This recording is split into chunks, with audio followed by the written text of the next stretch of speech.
Hi hello ನಮಸ್ಕಾರ welcome to my YouTube channel. ನಾನು ನಿಮ್ಮ ಮೆಚ್ಚಿನ ಹಳ್ಳಿ ಹುಡುಗಿ. ಇವತ್ತು ಹೇಗೆ ಉಳಾಗೆ ಸೊಪ್ಪಾಕೋದು, ಸೊಪ್ಪೆ ಕಟ್ ಮಾಡೋದು ಅಂತ ಎಲ್ಲ ನೋಡೋಣ ಈ ವಿಡಿಯೋದಲ್ಲಿ. ನಾವು ಟೈಮ್ ಕರೆಕ್ಟಾಗಿ ಊಟ ಮಾಡ್ತೀವೋ ಇಲ್ವಾ ಗೊತ್ತಿಲ್ಲ, ಬಟ್ ರೇಷ್ಮೆ ಹುಳುಗ್ ಮಾತ್ರ ಟೈಮ್ ಕರೆಕ್ಟಾಗಿ ಊಟ ಹಾಕಬೇಕು.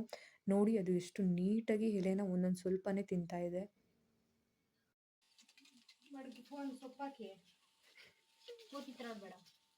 ಅಮ್ಮ ಅಂತೂ ಬೈತಾನೇ ಇದ್ರು, ವಿಡಿಯೋ ತೆಗಿಬೇಡ, ವಿಡಿಯೋ ಯೂಟ್ಯೂಬ್ಗೆ ಹಾಕಿದ್ರೆ ಹೊಡಿತೀನಿ ಅಂತ ಎಲ್ಲ ವಾರ್ನಿಂಗ್ ಕೊಟ್ಟಿದ್ರು. ಈ ವಿಡಿಯೋ ಏನಾದರೂ ಅಮ್ಮ ನೋಡಿದ್ರೆ ನನ್ನ ಗತಿ ಅಷ್ಟೇ.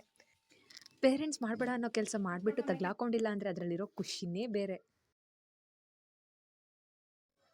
ಅದೇ ಖುಷಿ ಈಗ ನನ್ನ ಮುಖದಲ್ಲೂ ಕಾಣಿಸ್ತಾ ಇದೆ. ನಮ್ಮಮ್ಮ ವಿಡಿಯೋ ಮಾಡಬೇಡ, ಇದನ್ನೇ ಯೂಟ್ಯೂಬ್ಗೆ ಹಾಕಿದ್ರೆ ನಿನ್ನ ಕತೆ ಅಷ್ಟೇ ಅಂತೆಲ್ಲ ವಾರ್ನಿಂಗ್ ಕೊಡ್ತಾಯಿದ್ರು. ಸೊಪ್ಪಾಕು ಸುಮ್ಮನೆ ಅಂತೆಲ್ಲ ಹೇಳ್ತಾ ಇದ್ರು. ನಾನು ಕೂಡ ಸೊಪ್ಪಾಕ್ತಾ ಇದ್ದೆ, ಕೊನೆಗೂ ತಗ್ಲಾಕೊಂಡಿಲ್ಲ. ಏನೋ ಸಾಧನೆ ಮಾಡೋ ಥರ ಅನಿಸ್ತಾ ಇದೆ, ಯಾಕಂದರೆ ಕದ್ದು ಮಾಡೋ ಕೆಲಸ ಅಂದರೆ ಚೆನ್ನಾಗಿರುತ್ತೆ ಅಲ್ವಾ. ಈ ವಿಡಿಯೋ ಏನಾದರೂ ನಿಮಗೆ ಇಷ್ಟ ಆಗಿದ್ರೆ please subscribe my YouTube channel and click the bell icon. Thank you for watching.